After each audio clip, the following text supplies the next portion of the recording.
Hello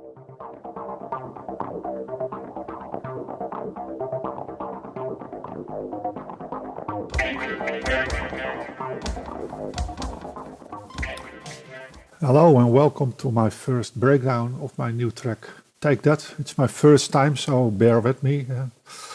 It's first time for everything. I think it's interesting to see how my track builds up.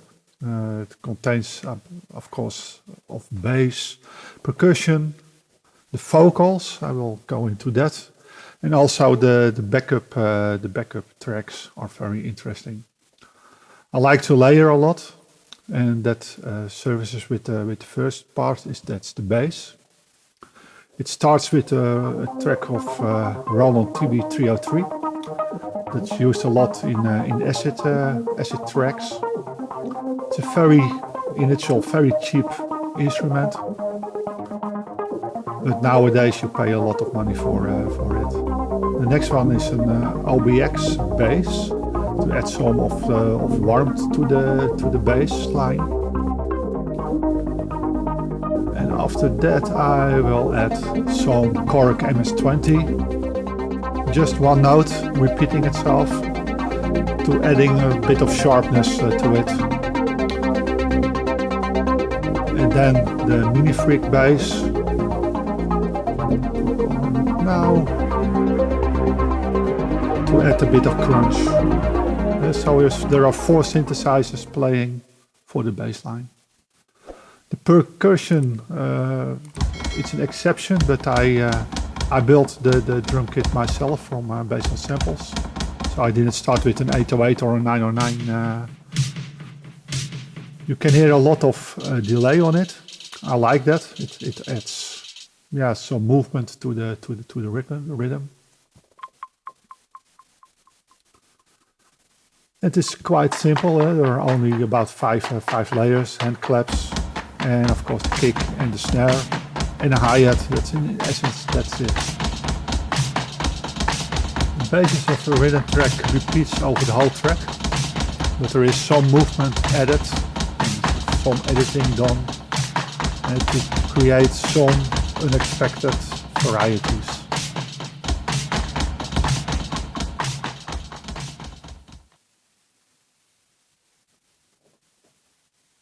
One of the things, of course, is the vocals and also the vocoder. Vocoder is in essence a synthesizer, but instead of an oscillator with a sine wave, it uses the human voice.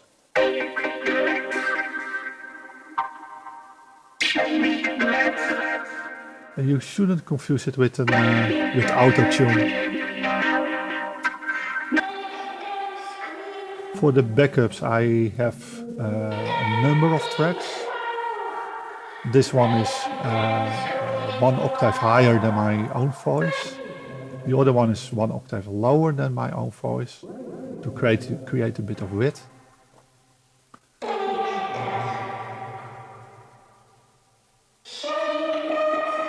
And it is used for the backup. There are some more tracks. Kind of mini choir. I did sing this 4 times over. And I use it also instead of a reverb. So the vocoder itself doesn't have reverb on itself, but the backup track is used as a reverb. It's also a bit delayed. You can hear that the backup track is coming in after the vocoder. Another thing is a synthesizer that repeats the vocals of the vocoder, making it more clear. And it's a trick that I use a lot to give some body to the vocals and also make it more sharp.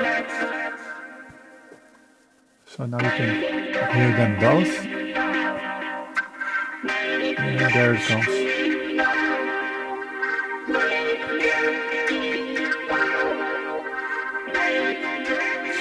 Yeah, so the synthesizers is also a Korg MS-20. It really lighten up the vocals.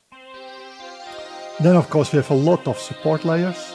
This is Juno 6 from Roland, and a Prophet 6 for sequential audio, and a very expensive but luckily a plug-in CS80 from Yamaha. It's a bit the Vangelis type of sound. It is a very simple synthesizer sound.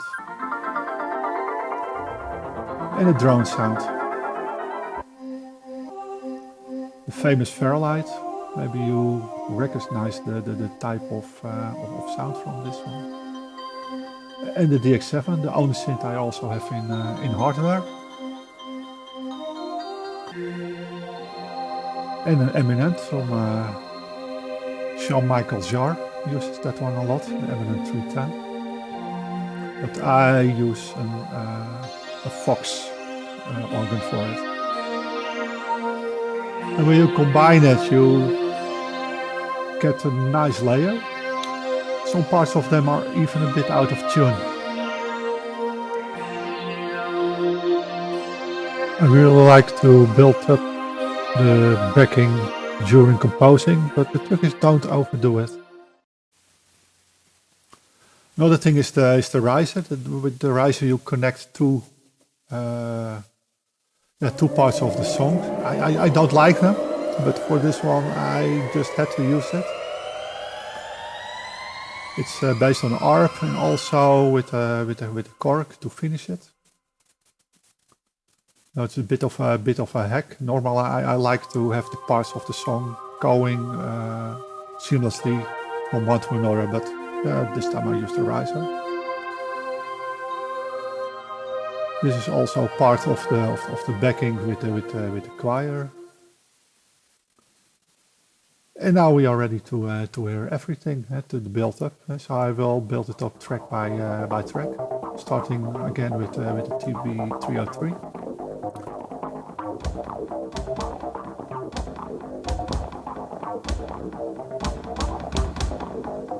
And with the blocks that you can see, and now I activate the snare, the hi-hat. So this is the start of the track, but still without vocals.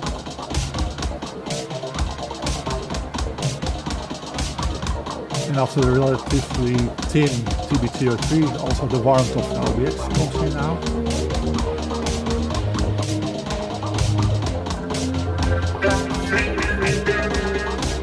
And here is the single focus, the vocal. The rest of the vocals.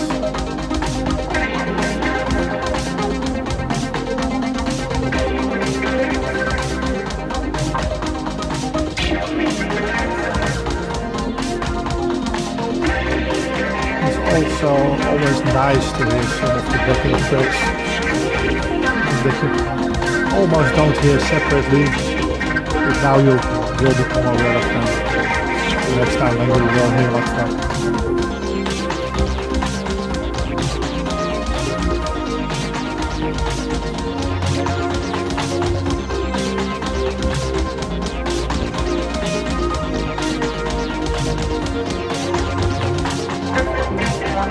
Jupiter.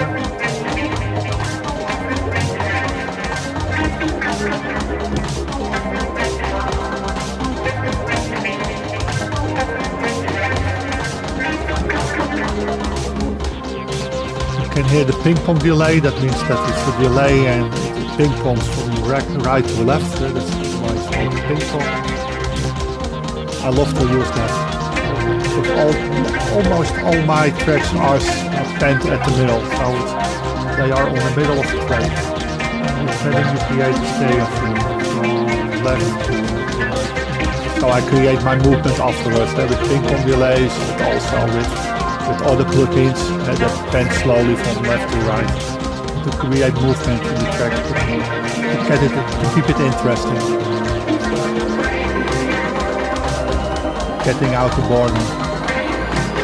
So I hope you're interested and you like this breakdown. TakeThat is immediately available on streaming services like Apple Music, YouTube and Spotify. So have fun.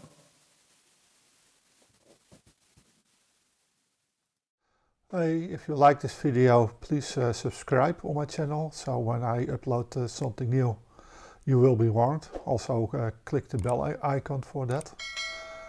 And when you have questions, leave them in the comments, and have fun with this video and also my other ones. Thank you.